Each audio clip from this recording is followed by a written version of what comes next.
ഇന്ന് നമുക്കൊരു home made sticker book ഉണ്ടാക്കിയാലോ. അതിന് വേണ്ടിയിട്ട് ഞാനിതാ ഒരു പേപ്പർ നോട്ട്ബുക്കിൻ്റെ ചെട്ട ഉണ്ടാവുമല്ലോ, അതിൻ്റെ മുകളിൽ ഞാനൊരു A4 ഷീറ്റ് ആയിട്ട് ഒന്ന് കവർ ചെയ്ത ശേഷം പാറ്റേൺ വരച്ചു കൊടുത്തിരിക്കുകയാണ്. പിന്നെ കുറച്ച് പിൻട്രസ്റ്റിൽ നിന്ന് സ്റ്റിക്കേഴ്സ് ഞാൻ ഡൗൺലോഡ് ചെയ്ത് വെച്ചിട്ടുണ്ട്. പിന്നെ ഇത് ഉണ്ടാക്കാനായിട്ടുള്ള മെയിൻ കാരണം ഇതാ ഈ പേപ്പേഴ്സാണ്. ഇത് നമ്മൾ വാൾപേപ്പർ ഒട്ടിച്ചതിൻ്റെ ബാക്കി കുറേ പേപ്പേഴ്സ് ബാക്കിയുണ്ടായിരുന്നു. അപ്പോൾ പിന്നെ ഞാനിത് സ്റ്റിക്കർ ഉണ്ടാക്കാൻ വേണ്ടി മാറ്റി വെച്ചതാണ്. അപ്പോൾ ഇതാ ഇന്ന് നമുക്ക് അത് യൂസ് ചെയ്തിട്ട് സ്റ്റിക്കറിൻ്റെ ഒരു ബുക്ക് തന്നെ ഉണ്ടാക്കിയെടുക്കാം കേട്ടോ.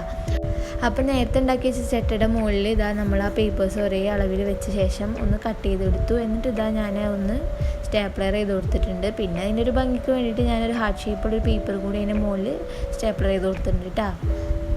അടുത്ത് കഴിഞ്ഞ് നമുക്ക് സ്റ്റിക്കേഴ്സ് ഒന്ന് വരച്ച് കൊടുക്കുക എന്നുള്ളതാണ്. വരക്കാൻ അറിയാത്തവർക്ക് ഞാനൊരു ഷോർട്ട് അപ്ലോഡ് ചെയ്തിട്ടുണ്ടായിരുന്നു. ഒരു ആപ്പ് യൂസ് ചെയ്തിട്ട് നമുക്കത് എളുപ്പം വരച്ചെടുക്കാൻ പറ്റും. ആ വീഡിയോയുടെ ലിങ്ക് ഞാൻ ഡിസ്ക്രിപ്ഷൻ ബോക്സിൽ ഇടാട്ടോ. നിങ്ങളൊന്ന് കണ്ടു നോക്കൂ. എന്നിട്ട് നിങ്ങൾക്ക് വേഗം വരച്ചെടുക്കാൻ പറ്റും കേട്ടോ. വരക്കാൻ അറിയാത്തൊരു വിഷമിക്കണ്ട, അത് യൂസ് ചെയ്താൽ മതി. നമുക്ക് എളുപ്പം കോപ്പി പേസ്റ്റ് ചെയ്യാൻ പറ്റും. അങ്ങനെ ഞാൻ ഓരോ പിക്ചേഴ്സായിട്ട് വരച്ചു. അത്യാവശ്യം സ്റ്റിക്കേഴ്സ് ഉണ്ടാക്കുന്നുണ്ടെന്നുണ്ടെങ്കിൽ നിങ്ങൾ ആ ആപ്പ് യൂസ് ചെയ്യുന്നതാവും നല്ലത്. കാരണം ഇത് കുറേ ടൈമും നമുക്ക് ഇതിൻ്റെ പിന്നിൽ ഇരിക്കേണ്ടി വരും. അതാവുമ്പോൾ നമുക്ക് എളുപ്പം വരച്ചെടുക്കാൻ പറ്റും കേട്ടോ.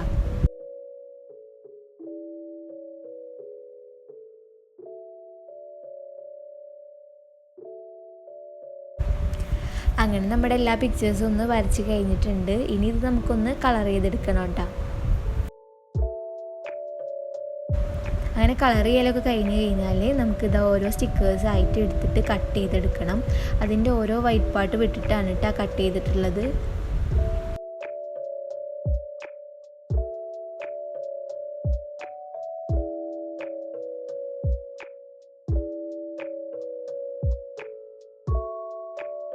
അങ്ങനെ നമ്മുടെ പിക്ചേഴ്സൊക്കെ അതാ കട്ട് ചെയ്ത് വെച്ചിട്ടുണ്ട് കേട്ടോ. ഇനി നമുക്കിതൊന്ന് സെല്ലോ ടേപ്പ് ഒന്ന് ഒട്ടിച്ച് കൊടുക്കണം. അതിന് വേണ്ടി ഞാൻ സെല്ലോ ടേപ്പ് ഇങ്ങനെ വലിച്ച് പിടിച്ച ശേഷം അതിൻ്റെ ഉള്ളിലേക്ക് ഓരോ പിക്ചേഴ്സായിട്ട് ഇതാ ഇതിൽ കാണുന്ന പോലെ ഒന്ന് വെച്ച് കൊടുക്കുകയാണ് ചെയ്തത്. എന്നിട്ട് ഞാനതൊന്ന് കട്ട് ചെയ്തെടുത്തു.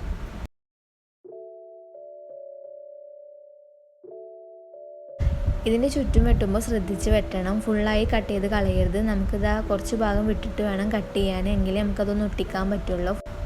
ഇനി ഇതെല്ലാ സ്റ്റിക്കേഴ്സും ഇതേപോലെ കട്ട് ചെയ്തെടുക്കുന്നുണ്ട് കേട്ടോ. അങ്ങനെ ഇതാ കട്ട് ചെയ്ത് കഴിഞ്ഞിട്ടുണ്ട്. ഇനി ഇതാ നമ്മൾ ഓരോന്നായിട്ട് നമ്മൾ ആ നേരത്തെ ഉണ്ടാക്കിയ ബുക്കിലേക്ക് ഇത് ഒട്ടിച്ച് കൊടുക്കാം കേട്ടോ. അതിന് ആവശ്യം വരുമ്പോൾ നമുക്ക് അതിന് എടുത്തിട്ട് നമുക്ക് എന്തും വേണോ ഉപയോഗിക്കേണ്ട അതിന് ഉപയോഗിക്കാം കേട്ടോ.